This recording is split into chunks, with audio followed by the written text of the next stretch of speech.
Well, thank you again, John, for joining us. It's good to keep talking to you through your book, Resilient. So there's 9 factors in the book of Resilient, and we're officially on factor 9 of congregational support. So before we kind of talk about why that's important, what do you mean exactly about, like, what is congregational support? What does that look like? What's a healthy, what's it look like to healthily support a pastor from the congregation's point of view?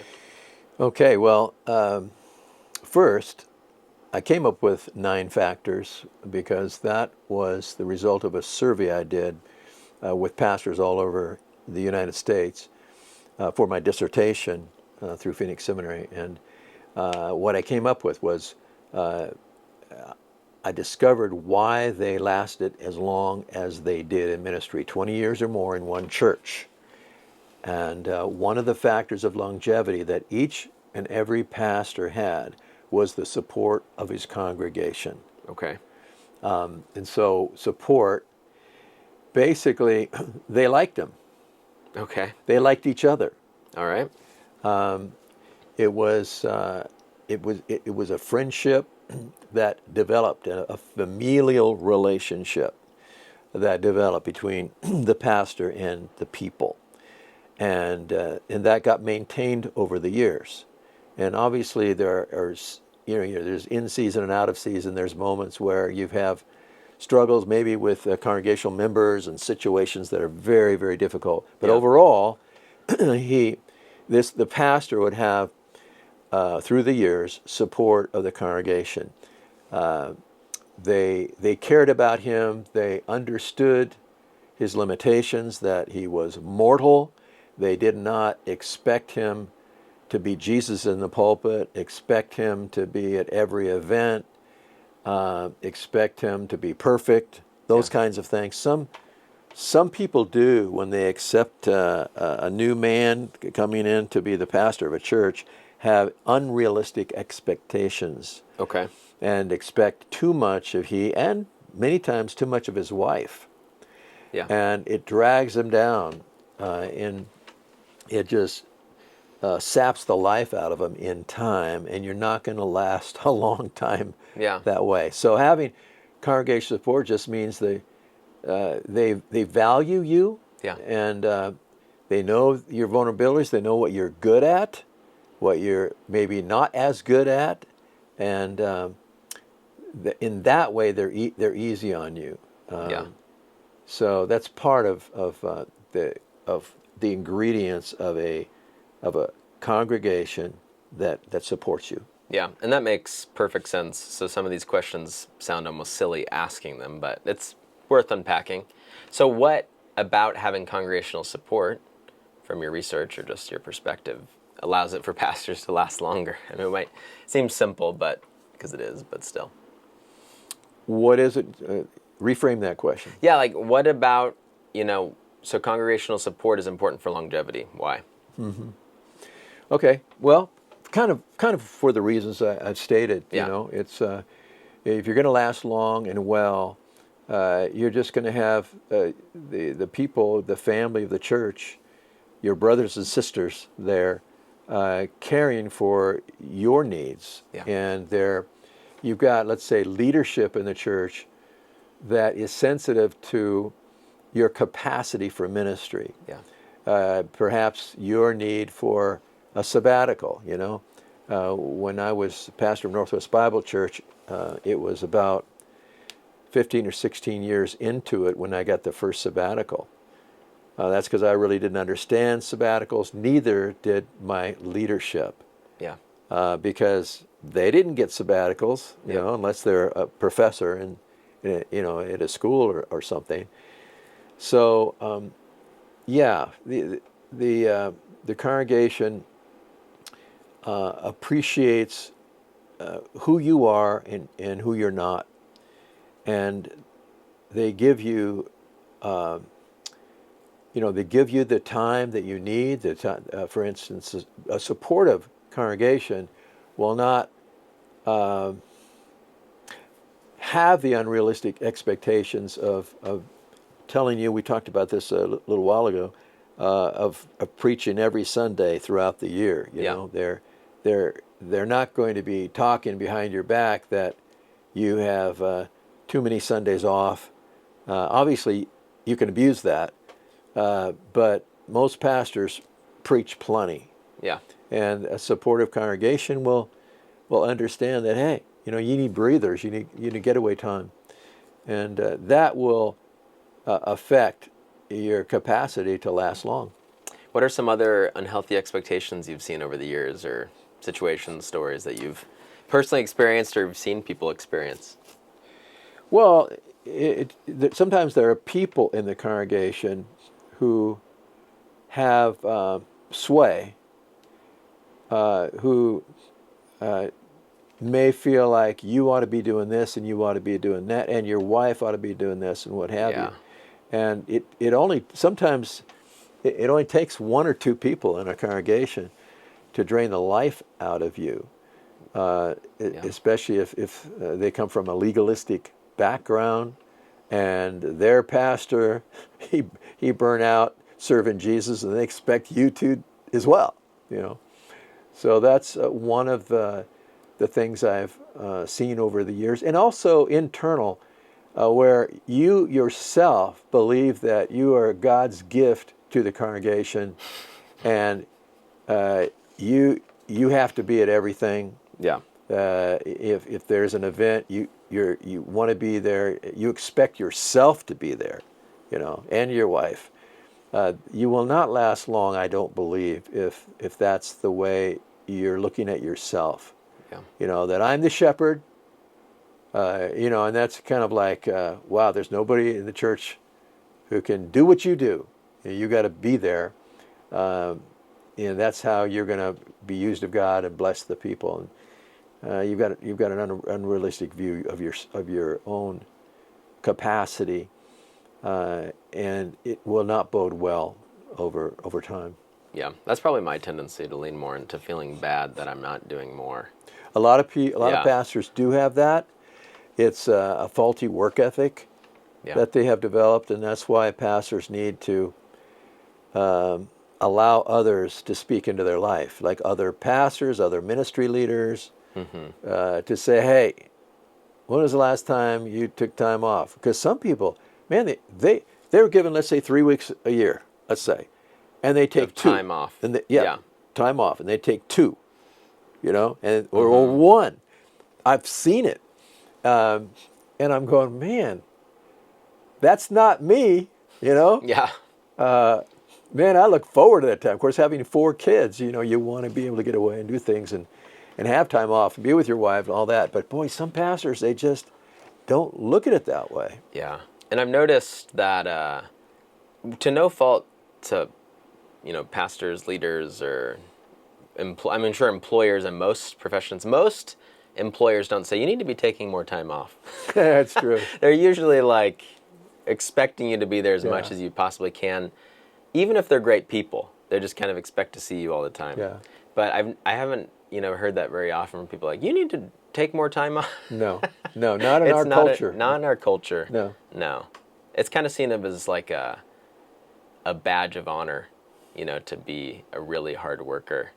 I asked someone recently, I was supposed to meet up with them, and because we were going to do something together, you know, work on something together, and they were talking about how, they're around, and they go, and busy. And you're like, well, should we meet up still? I don't know what this means.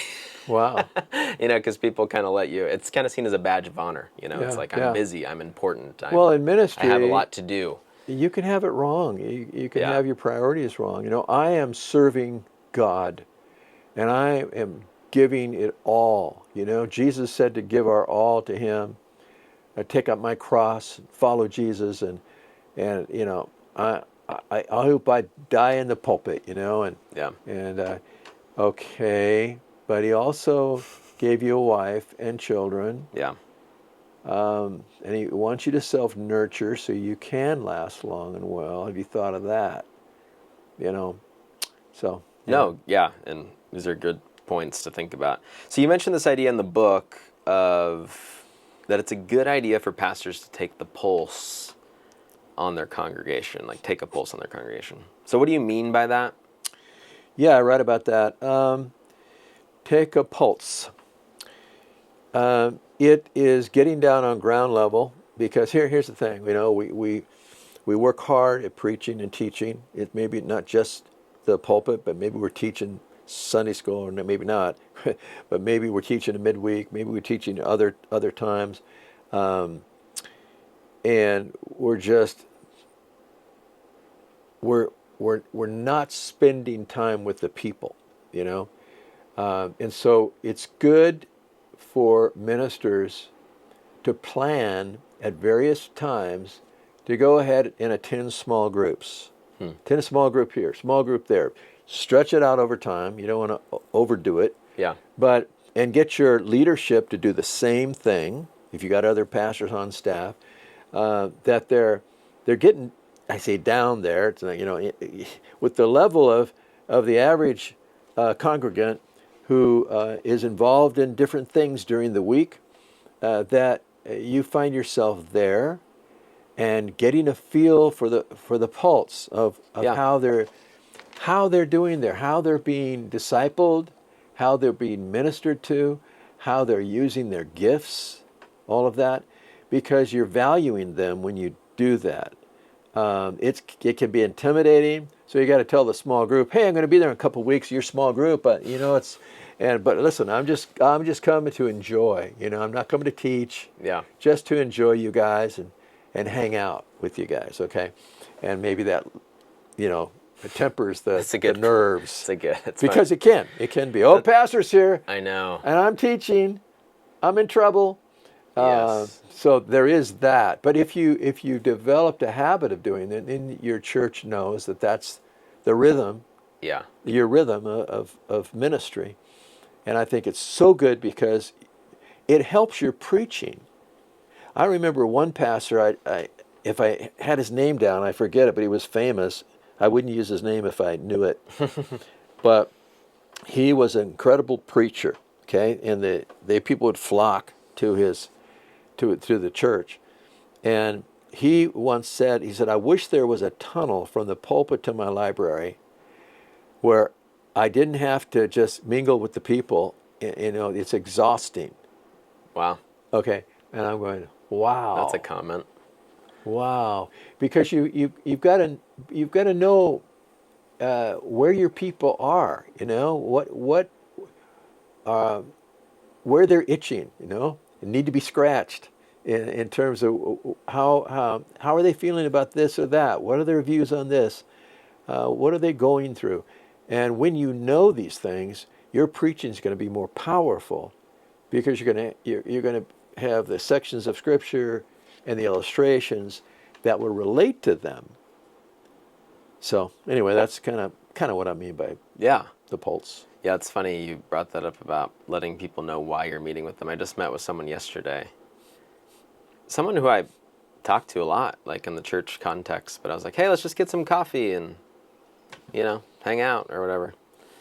And then about an hour into it, he's like, I wanted to know, I was really wondering why you wanted to meet with me.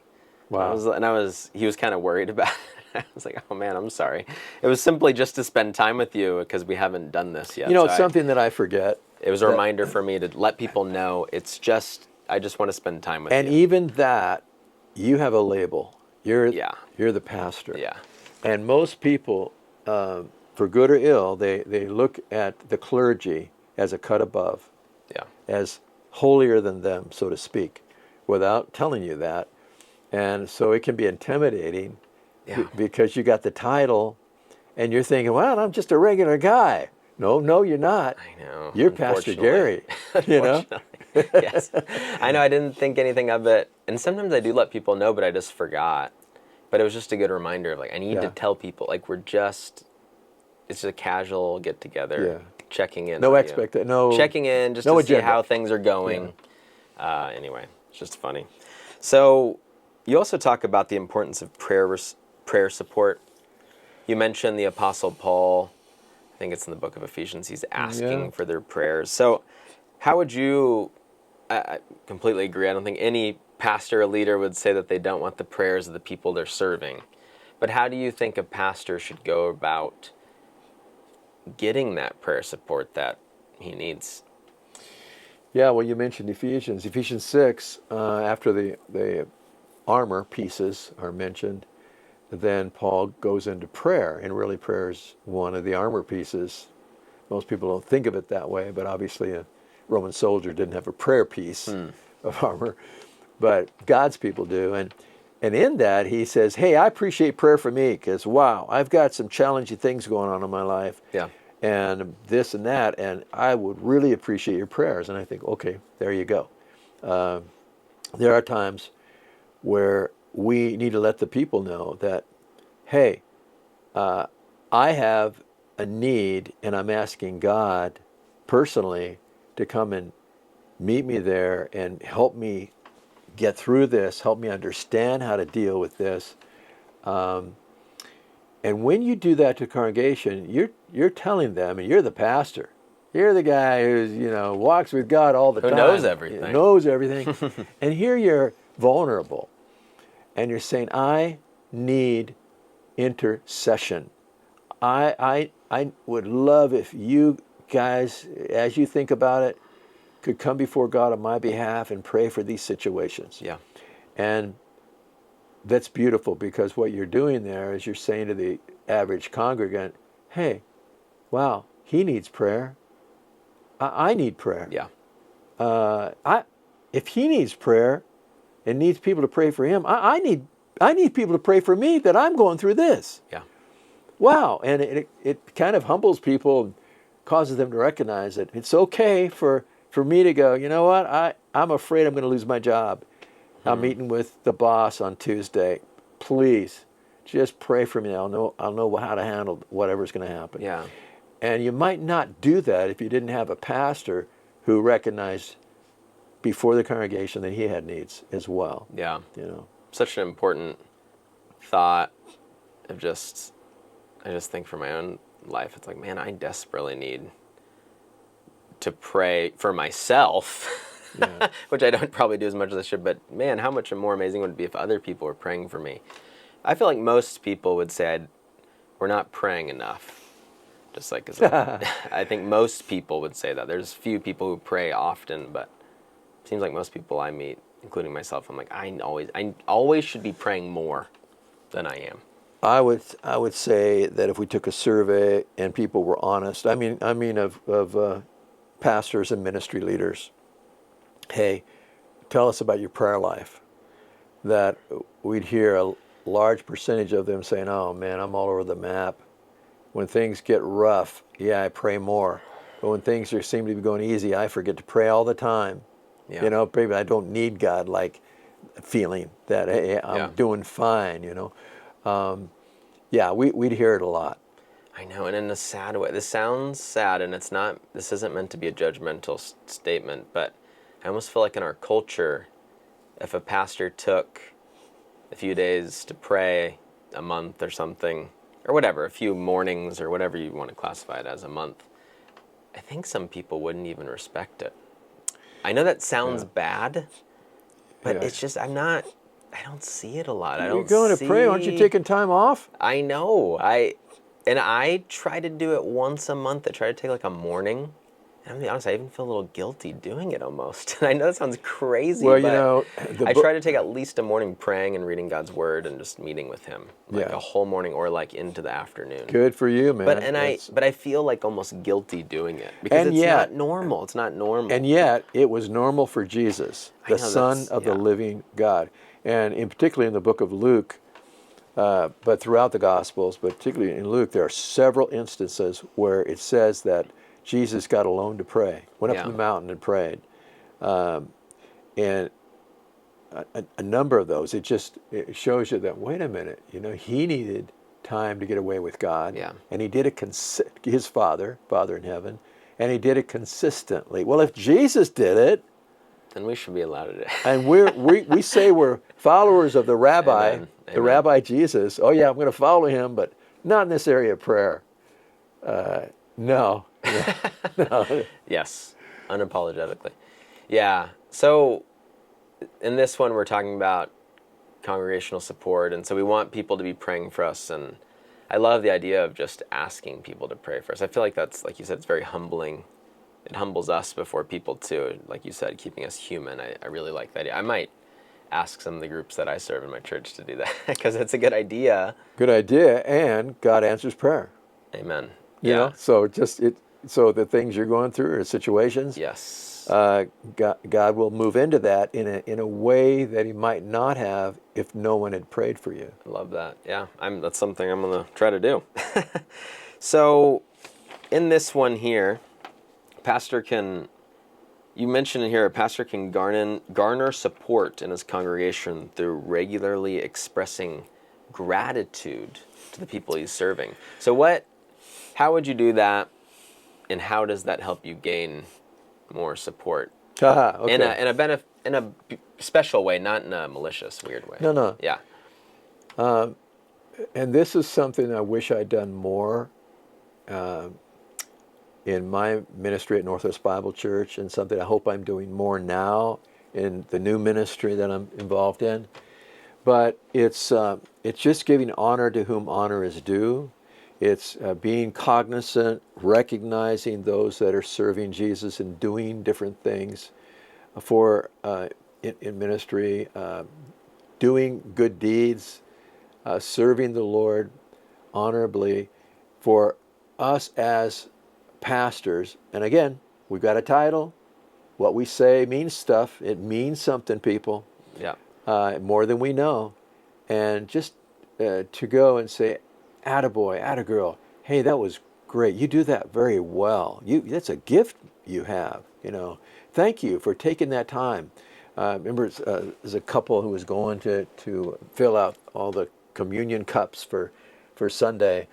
And nobody was really knowing they were doing that, you know. Yeah. And to give them special recognition, to say thank you for doing that. That is a real work of serving Jesus, and I know the Lord appreciates so much. I certainly do.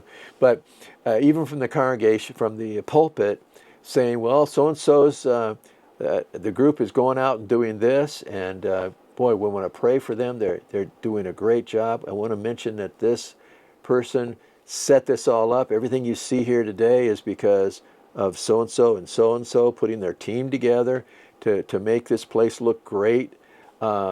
Over here, this didn't just happen when we did this event. There are a lot of people who put a lot of time into it. Want to give them recognition right now. When you value people, you do it for the glory of God. You do it to encourage them. But also, it just happens. When you value people, they value you. Yeah. When you give them, you know, support and kudos, and they feel like, wow, you recognize us. You recognize us, and we appreciate that. And it garners a lot of positive things. For instance, when you preach, the person who you just complimented is going to lean in a little more to your preaching because they feel valued. Yeah. You know, so that's a little bit of why of how that kind of developing congregational support and getting congregational support comes through valuing people and giving the accolades where they're due. Yeah.